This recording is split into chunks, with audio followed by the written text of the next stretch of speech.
Pai das misericórdias e Deus de toda a consolação, ouvi-nos. Estamos de volta com o programa Pai das Misericórdias, entrando em sua casa e você adentrando a esse santuário pelas imagens da televisão e podemos fazer essa conexão de graça nesse momento, não só ouvindo a palavra de Deus, né, os documentos da igreja, as reflexões do Papa Francisco nas suas audiências de quarta-feira, como é que vamos ver hoje, e assim nós irmos crescendo, né, conhecendo a nossa fé, conhecendo o nosso Deus, a nossa igreja e aprendendo com ela a sermos cristãos cada vez mais comprometidos e cada vez mais felizes e fiéis.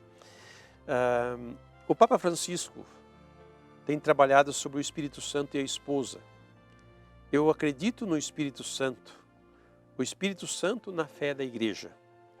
Ele vai usar hoje para nós a carta de Romanos, capítulo 8, versículo 2.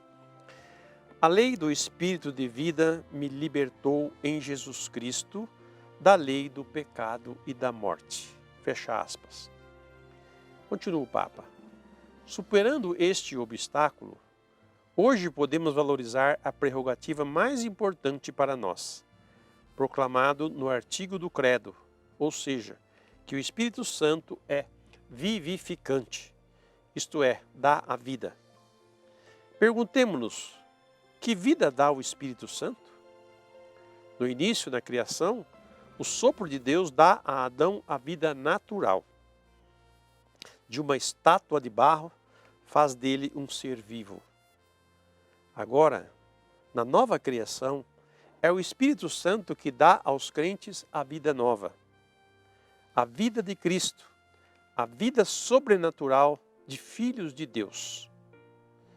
Paulo pode exclamar, a lei do Espírito que dá vida em Cristo Jesus libertou-nos da lei do pecado que dá morte. Romanos 8:2. Onde está, em tudo isto, a grande e consoladora notícia para nós? É que a vida que nos é dada pelo Espírito Santo é vida eterna. A fé liberta-nos do horror de ter que admitir que tudo acaba aqui, que não há resgate algum para o sofrimento e a injustiça que reinam soberanas na terra. É o que nos garante outra palavra do apóstolo. Se o Espírito de Deus que ressuscitou Jesus de entre os mortos habita em vós, aquele que ressuscitou Cristo de entre os mortos também dará vida aos vossos corpos mortais, pelo seu Espírito que habita em nós. O Espírito habita em nós, está dentro de nós. Então vamos trabalhar um pouco esse entendimento. Eu espero que você já tenha entendido, mas eu vou torná-lo mais compreensivo um pouco, esse entendimento. Porque nós deparamos com muitas coisas que as pessoas falam às vezes sem pensar. Não, eu estou aqui nesse mundo, eu tenho que aproveitar esse mundo, eu tenho que viver tudo que ele me oferece, eu tenho que aproveitar, eu tenho que, sabe, muitas justificativas para não ter que abandonar o pecado.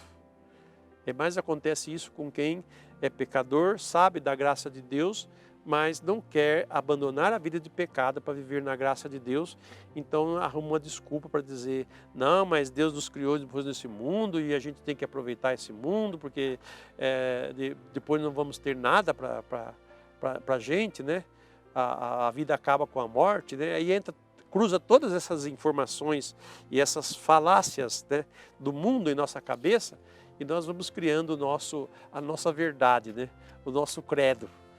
E aqui está bem claro para nós. É o Espírito Santo quem dá vida, vida eterna. O sopro de Deus sobre o primeiro Adão, o primeiro homem, deu vida natural.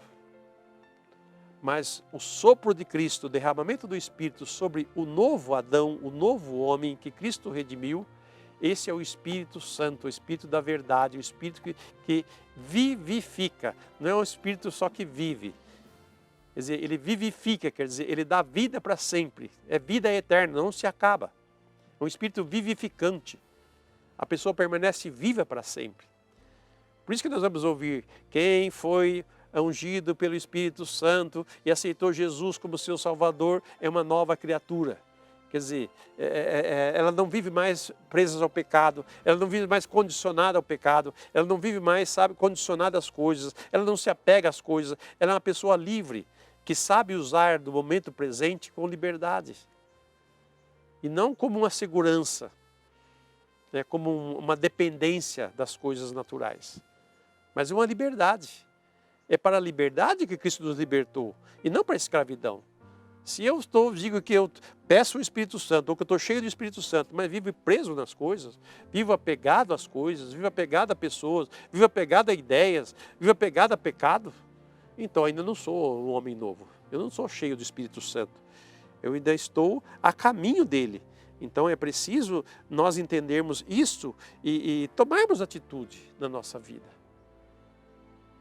Há muita coisa que é difícil às vezes de entender a realidade da vida eterna. Mas quem nasceu em Cristo já tem a vida eterna. Ele não espera chegar à vida eterna, ele já está na vida eterna.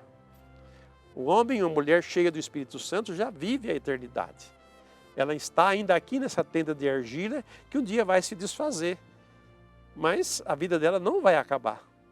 Porque assim como Jesus, que ressuscitou dos mortos, ele também nos ressuscitará, porque nós morremos com ele e ressuscitamos com ele. Então a vida dele está em nós. Nós não vamos apodrecer, né? Nós não vamos dizer assim, a vida acaba num sepulcro, né? Quer dizer, ali acabou tudo, né? Essa tenda de argila, ela vai se desfazer, vai virar pó de novo, né? Mas a vida que está em mim, essa é eterna. E Deus vai me ressuscitar. Deus vai me trazer de volta, me dar um corpo glorioso, um corpo eterno, como é o de Cristo, que não está mais sujeito a esta realidade material, mas pertence à esfera divina. A pessoa está elevada, né? Ela está em Deus. Por isso que na vida de quem está cheio do Espírito Santo, tudo é providência, nada é coincidência, né? Tudo é providência. Deus provê tudo. Porque ela caminha com Deus, ela vive a vida nova de Deus. Ela está sempre atenta às tentações, atenta às provocações, atenta à proposta negativa, atenta às armas do inimigo, do demônio, do diabo, né? Sei lá o que nome você der para ele. Né? A pessoa está guardada nessa vida. Então a vida nova no Espírito não é uma mesmice, mas é algo que nos eleva, que nos engrandece, que nos torna, né, verdadeiramente homens e mulheres de Deus. Então é nesse sentido. A nova criação é o Espírito Santo que dá aos crentes uma vida nova, a vida de Cristo, a vida sobrenatural, quer dizer, que está acima da natureza humana, sobrenatural de filhos de Deus. Paulo pode exclamar: a lei do Espírito que dá vida em Cristo Jesus libertou-nos da lei do pecado e da morte. O que a lei do pecado faz em nós? Nos torna dependentes, nos torna presos a essa realidade, nos tira de nós a esperança. Não, vamos aproveitar e viver tudo que tem nesse mundo, porque depois a gente vai morrer, não tem mais essas coisas. É um engano, é uma escravidão isso daí. Deus nos dá todas as coisas aqui, não falta nada para nós. Tudo está ao nosso alcance. Mas nós temos que ter essa sabedoria, esse entendimento do Espírito, para não sermos enganados pelo pecado e pelo diabo. Aí está, né, a linha fina entre uma coisa e outra. Portanto, meus irmãos, é o que nos garante outra palavra do apóstolo: se o Espírito de Deus, que ressuscitou Jesus dentre os mortos, habita em vós, aquele que ressuscitou Cristo dentre os mortos também dará vida aos vossos corpos mortais, pelo seu Espírito que habita em nós. O Espírito habita em nós, está dentro de nós. Aceite essa verdade. Abra-se a esta graça, a esta presença amorosa do Espírito Santo. Se você ainda não fez uma experiência com o Espírito Santo, vai rezar. vai adorar Jesus na Santíssima Eucaristia e pedir para Ele, Senhor, manifesta-me o Teu Espírito, Senhor. Manifesta-me a ação do Teu Espírito em minha vida. E vai deixando aquelas coisas que te prendem, vai deixando aquelas coisas que te deixam em dúvida. Né? Acredita em Deus, acredita em Deus. Nós precisamos acreditar em Deus, porque se não acreditamos nele, nós ficamos com medo, nós ficamos receosos, nós não conseguimos ir para frente, nós paramos, nós travamos, não vamos mais para lugar nenhum. Mas se nós confiamos nele, nós não temos mais medo.